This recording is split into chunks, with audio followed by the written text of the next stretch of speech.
నమస్తే, నేను మధు. కవిత కొత్త పార్టీ పెట్టారు, పేరు కూడా అనౌన్స్ చేశారు. పార్టీ జెండా రంగు చూస్తే మరి ఏ ఎజెండా కనిపిస్తుంది? మరి కవిత ఎవరి పార్టీ? ఈ రోజు మనం తెలుసుకుందాం. ప్రస్తుతం మనతో పాటు ఉన్నారు సీనియర్ జర్నలిస్ట్ సిఎస్ రావు గారు. వారిని అడిగి మరిన్ని విషయాలను తెలుసుకుందాం. నమస్కారం సార్. సార్, కవిత గారు కొత్త పార్టీ పెట్టారు. అజెండా చూస్తుంటే ఆవిడ నిజంగానే పార్టీ పెట్టారా, లేకపోతే ఎవరైనా సపోర్ట్ చేస్తూ పెట్టారా? ఆవిడ ఎవరి పార్టీ సార్? ఇప్పుడు ఇదే చర్చ, అసలు ఇది బీజేపీ ఉందా, కాంగ్రెస్ పార్టీ ఉందా? ఇప్పటివరకు ఇది జరుగుతూ వచ్చింది. బీజేపీ వాళ్ళు పెట్టిస్తున్నారని, కాంగ్రెస్ వాళ్ళ మీదేమో బీజేపీ వాళ్ళు ఏం చేస్తున్నారు, కాంగ్రెస్ వాళ్ళది కలిసి ఈవిడ ఎమ్మెల్యేలు తీసుకుపోయి మినిస్టర్ కావాలనుకుంది క్యాబినెట్లో అని చెప్పి బీజేపీ వాళ్ళు చెప్తారు. కాదు ఈవిడ అసలు తిహార్ జైలు నుంచి బయట రావడానికి డీలో సెట్ అయిపోయింది. కేసీఆర్ గారు గవర్నరు, సెంట్రల్ మినిస్టర్ ఏమో కేటీఆర్ గారు, కవిత ఏమో ఎంపీ ఏదో చెప్పుకొచ్చారు. అప్పుడు రేవంత్ రెడ్డి గారు ఒక డీల్ చెప్పుకొచ్చారు. సో ఆ డీల్ అయిపోయింది, బయటకు వస్తుంది ఆవిడ అని కూడా చెప్పారు. ఆ తర్వాత బీఆర్ఎస్ పార్టీ విలీనం అని రకరకాలు చెప్పారు. అయితే ఇప్పుడు అసలు కవిత గారు పార్టీ పెట్టాల్సినంత అవసరం ఏమొచ్చింది అనేది పెద్ద ఇష్యూ. ఇప్పుడు సరే పార్టీ పెట్టారు. పార్టీ పెట్టిన తర్వాత పార్టీ పెట్టిన రోజు జెండా, ఎజెండా ఈ రెండు ఉంటాయి. ఆ జెండా కలర్స్ ఇప్పుడు ఎవరి జెండాని చూస్తే వాళ్ళ జెండాలో ఉండేటువంటి ఆంతర్యాన్ని చెప్తూ ఉంటారు. సో జెండా ఎజెండాని కనుక చూస్తే, ఇప్పుడు కవిత గారి జెండాని చూస్తే మీకు 80% ఎల్లో ఉంది కదా, ఒక 10% బ్లూ ఉన్నట్టుంది, తర్వాత గ్రీన్ ఏదో 5% ఏదో ఉన్నట్టుంది. సో టోటల్ గా ఎల్లో ఎక్కువగా కనిపిస్తుంది. ఇక్కడ ఎల్లో కనిపిస్తుంది అంటే రాబోయే రోజుల్లో తెలుగుదేశం పార్టీకి ఏమైనా దగ్గర అవుతారా, లేదంటే తెలుగుదేశం పార్టీ ఓట్ బ్యాంక్ ని ఆకర్షించడానికి ప్రయత్నమా అనేది ఒకటి. ఇప్పుడు రేవంత్ రెడ్డి గారు ముఖ్యమంత్రి కావడానికి కారణం ఏంటి? Congress vote bank plus Telugu Desam party సానుభూతి ఓటు బ్యాంకు, ఇదే కదా ఆయన బలం. సో కాబట్టి ఇప్పుడు ఇక్కడ తెలుగుదేశం పార్టీ ఓటు ఆకర్షించాలి. ఆ కలర్ చూస్తేనే emotion Telugu Desam party yellow emotion ఉంటుంది కదా తెలుగుదేశం పార్టీ ఓటర్స్ కి. ఇప్పుడు ఆ జెండా చూస్తే తెలుగుదేశం పార్టీ వాళ్ళు ఏమనుకుంటారు? మన జెండా ఎక్కువ ఉంది, మన కలరే అనుకుంటారు కదా. ఎమోషన్ ఫీల్ అయ్యేవాళ్ళు నేను చెప్పేది. అంటే మామూలు వాళ్ళు కాదు, కోస్తే ఎల్లో బ్లడ్ వస్తుంది అంటారు కదా, అలాంటి వాళ్ళు ఏమనుకుంటారు? ఇదేదో మన జెండా అలా ఉంది, మనదే అని ఒక ఫీలింగ్ అయితే వస్తుంది కదా. సో ఆ తర్వాత ఇక బ్లూ కలర్ కొంత పెట్టారు. బ్లూ కలర్ ఎందుకు పెట్టారు? వైఎస్ఆర్ కాంగ్రెస్ పార్టీ. వైఎస్ఆర్ కాంగ్రెస్ పార్టీ అంటే రెడ్డి సామాజిక వర్గం సపోర్ట్ కావాలి. రెడ్డి సామాజిక వర్గం సపోర్ట్ లేకుండా బీఆర్ఎస్ పార్టీ లేదు, ఈ పెట్టినటువంటి టీఆర్ఎస్ పార్టీ లేదు, తెలంగాణ రాష్ట్ర సేన లేదు. సేన అనే పేరు పెట్టారు. పేరు ఎందుకు పెట్టారు? పవన్ కళ్యాణ్ ఎమోషన్ మళ్ళీ అక్కడ పేరులో ఒక ఎమోషన్, కలర్ లో ఇంకొక ఎమోషన్. ఇట్లా గ్రీన్ ఏం పెట్టారు? కాంగ్రెస్ పార్టీలో అసంతృప్తివాదులు ఉంటారు కదా, వాళ్ళని ఏమో లాక్కునే దానికి గ్రీన్ పెట్టారా? సో మొత్తం మీద ఈ కలర్ ని కనుక చూస్తే 80% తెలుగుదేశం పార్టీ ఫ్లేవర్ కనపడుతుంది, 80%. సో కాబట్టి తెలుగుదేశం పార్టీ సానుభూతి పరులు ఎవరైతే ఉన్నారో వాళ్ళు రేవంత్ రెడ్డి గారితో ఉన్నారు.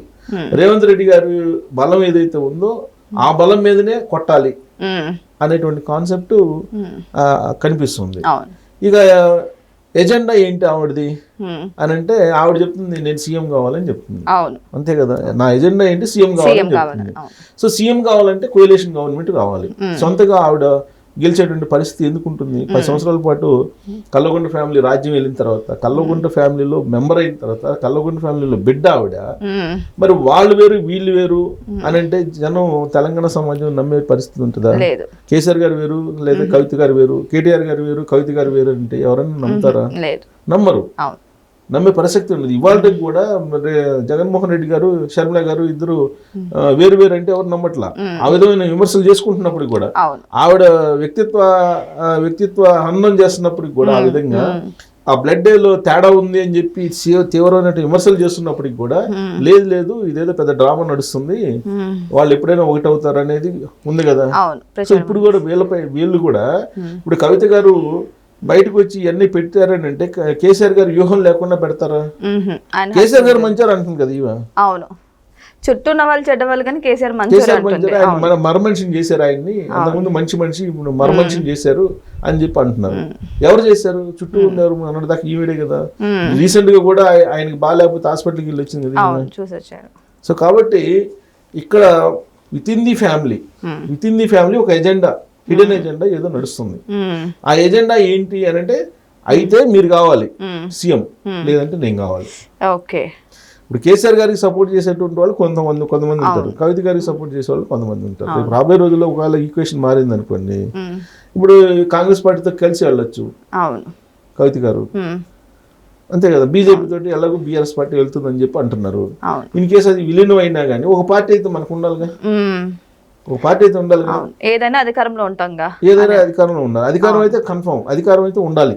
ఎందుకంటే 2014 నుంచి 2023 దాకా ఏ స్థాయి నుంచి ఏ స్థాయికి వచ్చారు ఆర్థికంగా అనేది అందరికీ తెలుసు. సో ఆర్థిక పరిస్థితులు నిలబెట్టుకోవాలంటే ఖచ్చితంగా పవర్ కావాలి. ఈ పవర్ లేకపోతే అది సాధ్యం కాదు ఎవరికైనా, వీళ్ళకే కదా ఎవరికైనా. సో కాబట్టి ఉంటే నువ్వు ఉండాలి, లేదంటే నేను ఉండాలి. ఈ కాన్సెప్ట్లో అజెండా ఉన్నట్టు అనిపిస్తుంది. లేదంటే ఆవిడ కాంగ్రెస్ పార్టీని ఏదో కూల్ చేస్తున్నాడు, కర్కోటకుడు ఏదో మాట్లాడినట్టుంది కదా రేవంత్ రెడ్డి గారిని, కర్కోటకుడు అని చెప్పి మాట్లాడారు. సరే బీఆర్ఎస్ పార్టీ ఉందంటే బీఆర్ఎస్ పార్టీని కూడా వాళ్ళ పర్సనల్గా ఏదో విమర్శించారు, మొత్తం చుట్టూ ఉన్నది మొత్తం చెడగొట్టారు అనేది. అంతకుముందేమో దెయ్యాలు అంది, ఇవాళ ఏదో ఇంకో మాట అన్నట్టుంది. ఇప్పుడు అంటే కేసీఆర్ గారిని ప్రమోట్ చేస్తుంది ఆవిడ. కేసీఆర్ గారు ఇప్పుడు వరకు ఏంటంటే కేసీఆర్ గారు అహంకారి అనేటువంటి ఒక ముద్ర ఉంది. 2023లో ఓడిపోయిన తర్వాత ఎందుకు ఓడిపోయారంటే ఆయన అహంకారమే ఆయన్ని ఓడించిందని. ఇవాళ కూడా ఆయన ప్రతిపక్ష నాయకుడిగా అసెంబ్లీకి అటెండ్ కావట్లా. సో అహంకారి కాదు ఆయన అని చెప్పేటువంటి ప్రయత్నం చేస్తుంది ఈవిడ. ఆయన మంచోడు అని ఎలివేట్ చేస్తుంది. ఎలివేట్ చేసి తెలంగాణ సమాజంలో ఆయన ఒక ఐకాన్గా నిలిపేటువంటి ప్రయత్నం ఈవిడ చేస్తున్నట్టు అనిపిస్తుంది.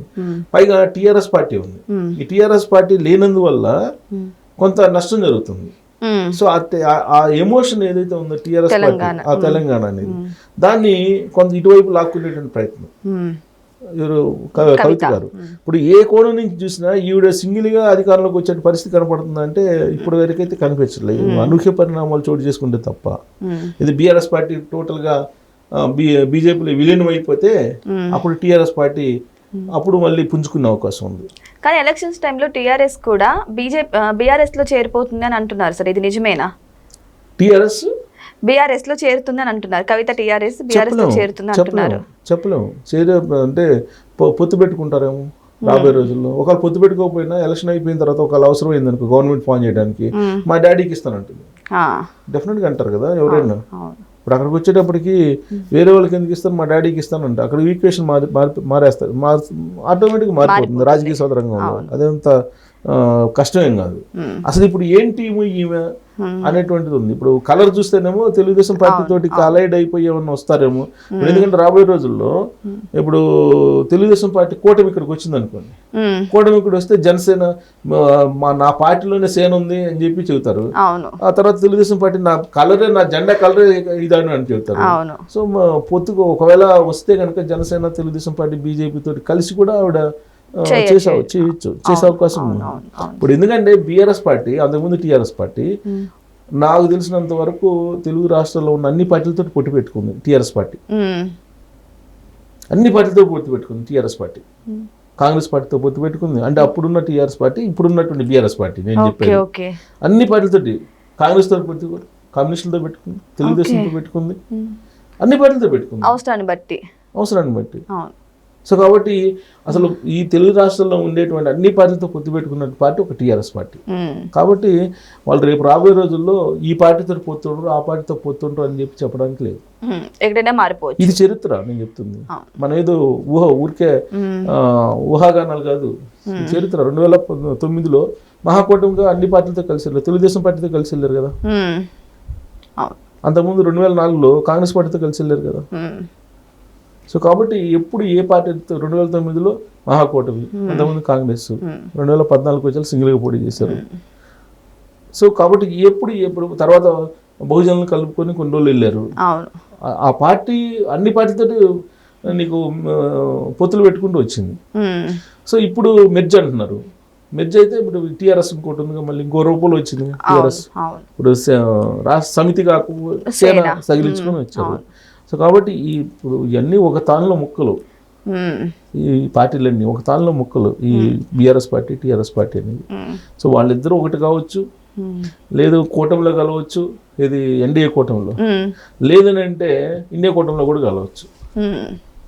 సో ఏ టీం అనేది ఇంకొన్ని రోజులు పోతే కానీ మనకు తెలియదు ఏ టీంలో వెళ్తారు కవిత అనేది. వెళ్తారు అనేది.